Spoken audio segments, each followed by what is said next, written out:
Well, hello there and welcome to another episode of State of the Build here on the Peak Auto YouTube channel. My name's Emily Reeves. I am your grateful host of this awesome series where I check in with fellow content creator friends of mine on a build. And today we have a really awesome dude that is going to be talking about a car that I just watched race a few weeks ago at Sick Week. Let's check in with Bill. Well, hello, Mr. Bill.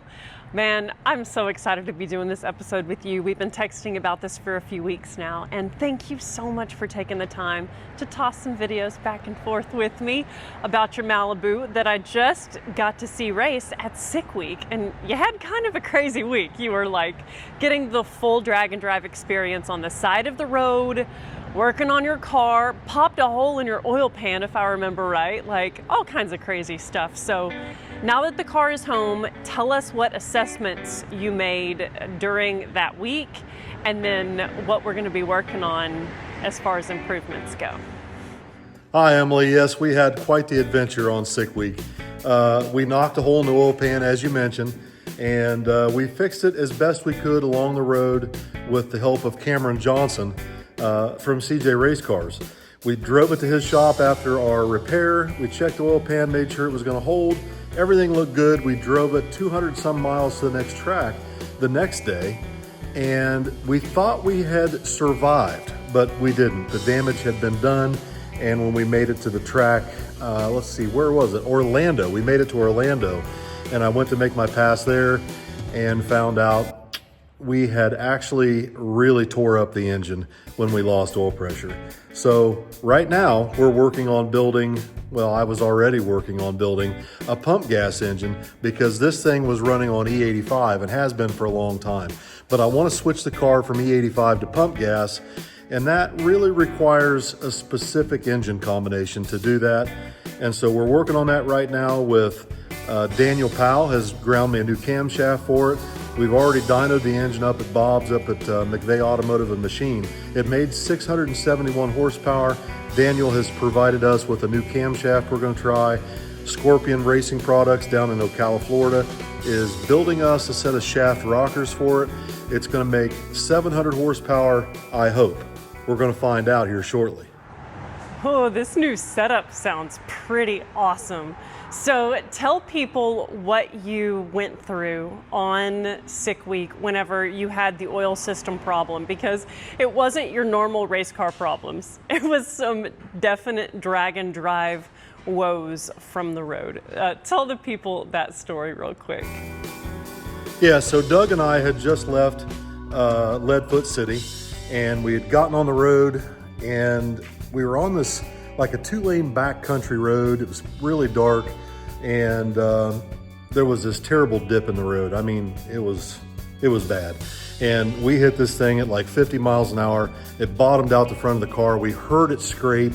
I was keeping an eye on the oil pressure gauge because this has happened to me before in this car. And I thought we were okay. Like, we had just got on 75 South, and I clicked it in overdrive. I'm looking in the mirror, I'm verging over, and as soon as I was in my lane, I looked down at the oil pressure gauge and it was on 0. Big problem. See, this is what makes drag and drive so crazy. You just don't see race cars bombing down back roads, dark, late at night, all the things, and the crazy stuff we run into doing these events. It just keeps us on our toes. But I think as gearheads, we look for any opportunity to upgrade our program. So, you were just meant for a sick new pump gas build, And the car god said, I got you. So crazy. Okay, so moving into that build, do we have any solutions for, since this has happened before, for your oil pan and protecting that unit at all? Maybe not. Well, funny you should mention that, honey, because I knew it was a problem before we went down there, and I had Viking Performance send me some coilover front shocks, some dual adjustable coilovers, and we were going to switch those out while we were down in Florida. They actually sent them to Cameron Johnson's shop. But Cameron was too busy, I was too busy, it just didn't work out, and I was going to try and get through Sick Week without installing them, but Didn't work. So we're going to put those on here pretty soon. I'm also changing the oil pan to a pan that doesn't hang down as low, so that'll help. But yeah, I can't wait to get this thing put back together. Well, that was a combination of what I was thinking that you might do if it was like a skid plate scenario or changing the pan and then adding, I know a lot of guys have super soft suspension for the track, so they have good weight transfer. But for the street, that can be a little tricky. Dang. Okay, so that solution is in place. I love this. My next question is, so this pump gas setup, it's NA? Was your last setup NA? Or do you do forced induction of any kind? What's the situation there? So this car is actually a nitrous car, and it's got a Nitrous Express dual entry crossbar plate on it that has 2 sets of solenoids. So it's technically got 2 nitrous kits on 1 plate. It's jetted currently for 150 horsepower on the small jet, stage 1, and 200 horsepower on stage 2. So if you turn them both on, that's 350 to 400 horsepower worth of nitrous. It makes quite a bit of power on both kits. However, the car won't run quarter mile on both kits. I only use the little jet when I'm running quarter mile. In the 8th, I can turn them both on, and it's been 595 and 115, the best it's been.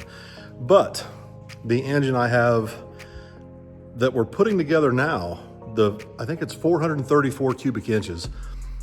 It made more power naturally aspirated than my best naturally aspirated motor has ever made. If it makes 700 on motor naturally aspirated, there's a real good chance it'll make close to 1,000 on both kits. All right, it's bottle fed. I love this. And the new setup is gonna have so much more power, so your nitrous is gonna go further. Okay, so from the engine block back, what are we changing? Are we changing up our transmission setup? Yes, I am actually. I am actually switching from my tried and true 700R4 transmission, which is fully automatic, to a 4L80 that has a manual valve body and a trans brake. That way I can start to race this car competitively in some pro tree classes, 650 index or whatever the street car class may happen to be at some of these events. If it's on a 4/10 or 5/10 pro tree, I'm at a very big disadvantage because my 700R4, I have to foot brake it. There's no trans brake. So I've got a brand new 4L80E, there it is, sitting right there. And I got a brand new converter from Bubba Rafferty at Perfect Converter Company, ready to go in this thing.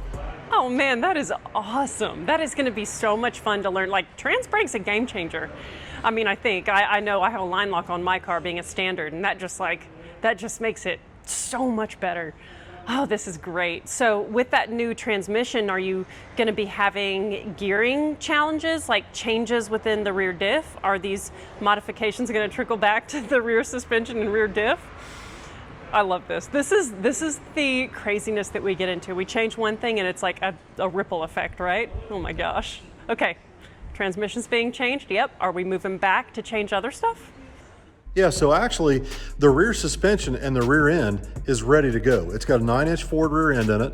It's got a strange center section with an S-Track posi unit in it because, it's my street car.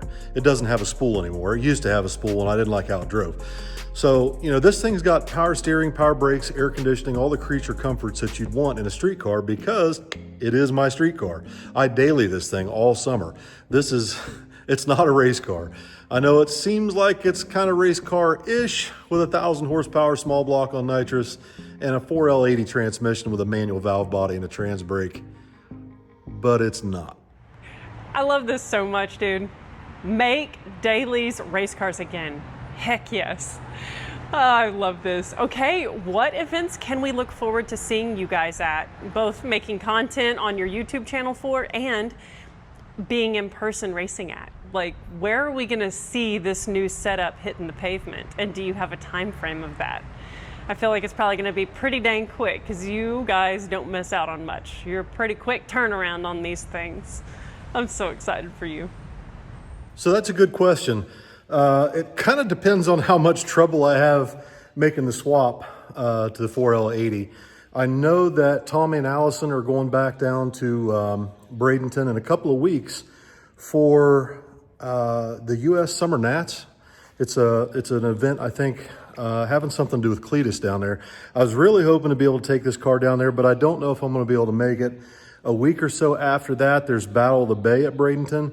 And April 15th through the 18th, I know we plan on being at Streetcar Braggin Rights at Rockingham Dragway in North Carolina, because I'm going to try and run this in an index class, and Tommy has entered in a $10,000 shootout for little gangsters. Oh, dude, I'm so happy they're going to SummerNats. I'm actually going to be there too. The Freedom Plus Cletus crew asked me to do the same thing at SummerNats as I have done at the SICK events that, you know, you and I saw you at, being the Freedom Plus live stream host. So that'll be really cool. I'll see your family there, and maybe even you and your new setup. That would be so awesome. I'm so proud of you guys. Your whole family is content creators and racers and just precious people. I just love seeing y'all, and I always get hugs, which I'm thankful for. And yeah, I'm so excited for this new phase of your car. Thank you so much for taking the time to toss videos back and forth with me today. You're just so awesome. And I can't wait for your car to be together and everybody to see all of the action unfold on your channel. It's gonna be great. Thank you so much, Bill. I hope you guys have an awesome weekend. Well, Emily, I have certainly enjoyed this today. I've always enjoyed talking to you. I thought you did a wonderful job during Sick Week for Freedom Plus. I have enjoyed your videos. I've kind of taken some time recently to watch some of them, and I really respect you as a person and as a fellow content creator. I think that you do a wonderful job. I think you're a wonderful representative for young women. And if there's anything I can ever do to help you out in the future, feel free to reach out. I'm in, 100%. Whatever it is, if you're involved, I'm in. Thank you, honey.